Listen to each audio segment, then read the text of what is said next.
Welcome to this edition of the Biz for Biz Web Actions podcast. I'm delighted to have with us today Wendy Johnson.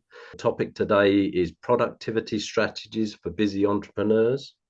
And Wendy is a very experienced project manager, having worked with large organizations, implementing projects, processes, and systems, and now operates as a fractional operations manager, implementing standard operating procedures. So, Wendy, great to have you with us today. I hope that introduction has done you justice, or have I missed something?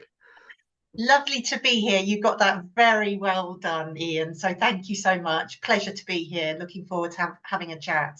That's great, Wendy. I guess what I'm going to start off with, because I guess the broad area that we're in at the moment and the economy is the way it is as it is. We've got businesses thinking about employing people now. They're having second thoughts, and also we have the employers' bills rights coming in that may or may not get through statute, which I think is going to put a bit more burden on businesses. So I guess my first quite broad question is why does every business need to have an operations function? Yeah, so really good question. Thank you, Ian. So every good business, in my mind, needs an operations function because it's what keeps everything running smoothly behind the scenes. So you can have a really great marketing team or a great sales team that brings in the sales to the business, but without solid systems and processes, then things will fall apart really, really quickly because you have missed deadlines, you have unhappy clients, and you'll have team burnout as well. So for me, ops is either the glue or the foundations to the house. Um, it's helping you stay organized, deliver consistently, and grow without chaos. So it's not about adding more work. It's about making your business run smoother and easier as it grows. It's great because I think businesses or entrepreneurs, they start out on the sales and marketing track, don't they? They want to get sales, and then all of a sudden it catches up with them. So how do you think ops manager can support sales and growth? Because that sales is the lifeblood of a business, but so how can the ops side of a business work? Sure. So for me, an ops manager is a really great growth sidekick to any business. So while the business owner is out there making the sales and bringing them in, an ops manager will be behind the scenes, making sure that everything is working smoothly, like clockwork almost. So they'll tighten up your client onboarding, they'll automate repetitive tasks for you, and make sure that your team knows what they're doing and when they're doing it so that nothing falls through the cracks. So they're basically freeing up a business owner to focus on the strategy of the business and the big picture stuff by handling the daily chaos for them. Mhm. So basically, you turn your business into a well-oiled machine, and that's ready to grow without the chaos and the stress. Yeah, I think it's my next. I guess the next point is, then this word fractional. It's all come about, isn't it? And I'm sure our listeners out there probably understand that it's not obviously a full-time role, but so why is a fractional approach better in the early stages of business growth? Yeah, so it's become very popular, and it seems to be one of those words that sort of bounce about quite a lot at the moment for some reason.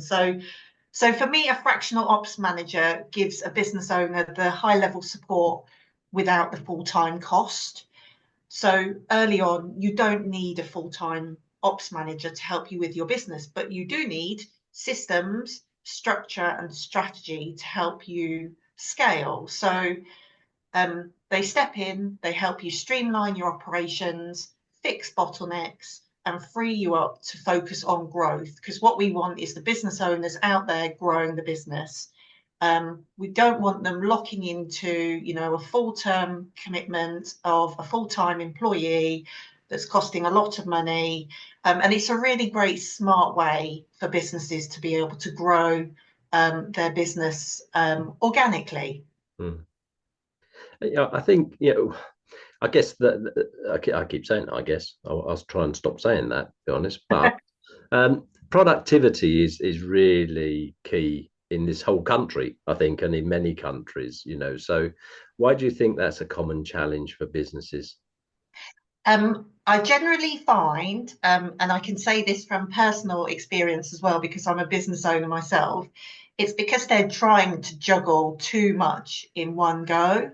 They get stuck in what I call the busy work instead of those really high impact tasks that will really move the business forward. So many fall into a trap of thinking that if they're working longer hours, then they'll get more success. But you and I, Ian, know that that isn't the case. It's about working smarter, not harder.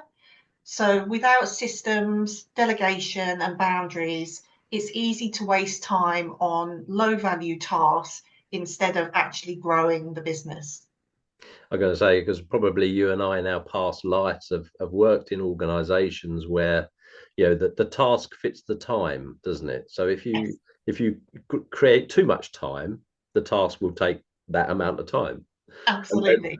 so your productivity goes out the window. So I'm sure if there's an operating procedure that has defined tasks and defined times to things, it probably encourages the mind to be a bit more productive. I guess. Absolutely. And I think it's really, I think, as a business owner myself, it's really hard to not step in because because it's your business, it's your baby, you want to make sure things operate well in the right way. So yes, I know I understand the struggle. Yeah, I think so. Yeah, we talked about the productivity and things of that nature. What is a quick win, if you like, that a business owner can implement today to work smarter? That's a good question. Yeah. So my best tip is about time blocking with flexibility. And I think I need to trademark that because I quite like that. Um, So this is about instead of sort of bouncing around with emails, meetings, and random things as and when they come in, this is about setting dedicated time for specific tasks. And what I find works really well with this is, to think at the start of your day, what are those two or three tasks for you to do today that will really take your business forward and write them down. So because what that will make sure that you're doing is you're giving yourself the time to focus on the task. So make sure that you're blocking in the time. The flexibility piece is because we don't always know how much time things are going to take. So we may block in an hour, it may take a little bit longer.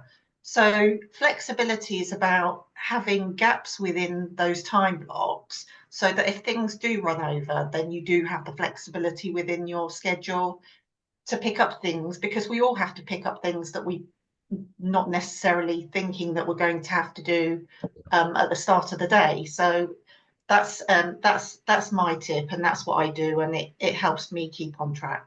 Yeah, I think that you've answered my next question about sort of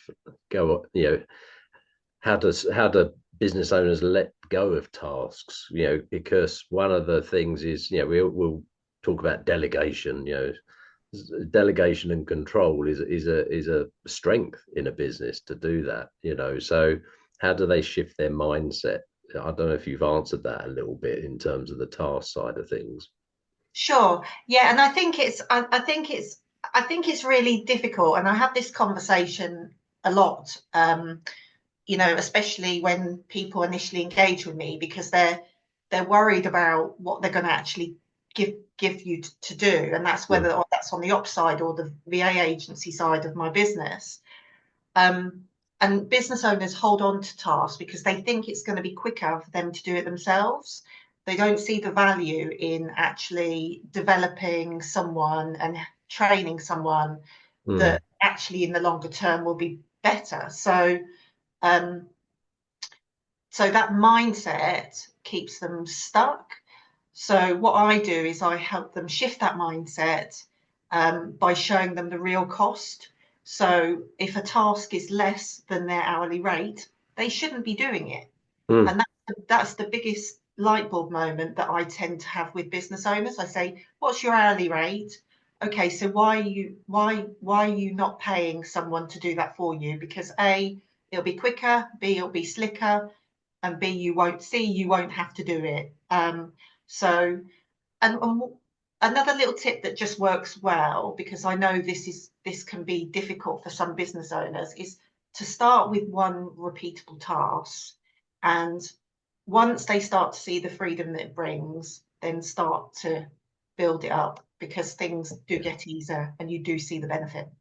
Yeah, it's starting to trigger in my mind. At Biz for Biz, we actually have a leadership coaching team of people that offer that side of things. So maybe this is an area where you ought to link in. Yeah, we ought to sort of segue into what leadership needs when they're being Yeah. coached, and actually delegation and actually valuing your own time is an important aspect to actually realize, because once Yeah. you realize the value of time and what you're spending on it, Yeah. you could be spending elsewhere on more productive side, if that's the thing.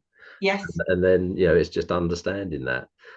So moving on to another point that I think is quite key, because operations side of business tends to be the savior sometimes. So have you got any examples where having standard operating procedures in place have rescued a business when things have gone wrong, or any people issues and stuff like that?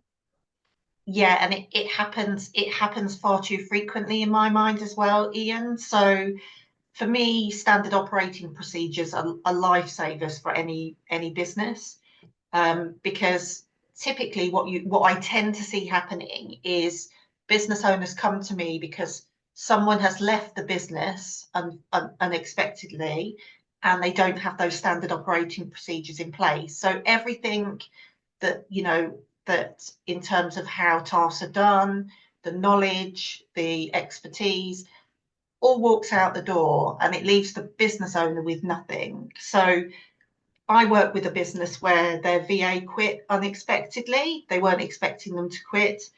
And normally that would have caused absolute chaos, missed invoices, delayed client onboarding, all those types of things, and an absolute scramble to try and just Yeah. figure things out. But because the business had standard operating procedures in place, for the processes, a new VA was able to step in, take the reins, pick up. It was smooth and seamless, and there was no disruption to the business. So everything, why would you not want everything to be documented Yeah. in the business? And it's really scary, the amount of people that I talk to, business owners, and I say, well, where's your standard operating procedures? And they say, it's in my head. Yeah. And I get that all the time. And I say to them, but what happens if something happens to you tomorrow? Yeah. Um, so yeah, scary thought, but unfortunately, those are the types of things where we, think questions we need to ask for those types of things to hit home as to how important they are. Yeah. And it is from it strikes me as from a personal perspective as well, isn't it? If anything happened to me, or for you and your family happened to you, Yes. what filing cabinet in the house should they go to for all the paperwork? Yeah. And where is it all? It's simple things, isn't it? Yeah. And I look at it myself and I think, if anything happened to me, I've got a room full of paper. That's Yeah. of no use to anybody. They'll just be scrabbling around wondering what to do. So, okay, so I'm going to finish off with one, because business is tough at the moment. There's lots of things coming at people at the moment, and I guess, is there a piece of advice we could give to an entrepreneur that might be feeling a little bit overwhelmed at the moment, as to what they want to, where they should go? Yeah, absolutely. Yeah, and I totally agree with you. It is tough, Ian. So my key advice would be to stop, breathe, and prioritize. So overwhelm unfortunately happens when you're trying to do everything at once. And unfortunately, we're only human beings, and we can't do everything at once. So instead of focusing on just one one or two, instead of focusing on everything that you need to do, just focus on the next 1, 2, 3 things that you need to do that will actually move that needle in your business. Not the busy work, the impactful work, the stuff that will really make an impact and make a difference to your business. And also, don't be afraid to ask. So whether it's outsourcing small things that a VA can do, um, I actually do a really great workshop for winter around recruiting and developing a Okay. virtual assistant, which I think is a game changer for businesses. Automating repetitive work, or just taking time out, having a quick coffee and resetting. You don't have to do it all alone. So the easiest and best way to get unstuck is to simplify. So strip back the noise, focus on what really matters, and take it one step at a time. And Yeah. that would be my advice to anyone who's feeling overwhelmed. That's great, Wendy. And what I also like is that anyone, all of our listeners here or watching this video will be able to take your name down and your phone number and your email address, which is right behind your right ear.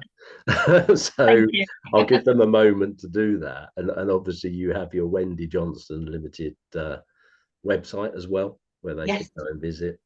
So yeah, I've just seen you've just moved, so you are .co.uk, not .com. So that's for the benefit of our listeners. So no, thank you, Wendy. That's been really informative, really useful. I think it's just gives our listeners a little bit of a thought leadership approach to thinking. Actually, I don't have to do everything, and I don't have to employ a full-time person at this point in time. So there are options out there. So no, thank you for that, Wendy, and thank you to our listeners today for dialing in or sort of seeing our video. Um, we at Biz for Biz, we have a mission to support business and to provide thought leadership and just a bit of access to information on an ongoing basis. And many of our listeners can visit our Biz for Biz website, where there's a number of support tools that are available. So thank you again, Wendy, and Thank you, Ian. look forward to hosting a next podcast in a few weeks' time. Thanks very much, Wendy. Goodbye. Thank you, Ian. Take Take care. care. Thank you. Bye. Bye.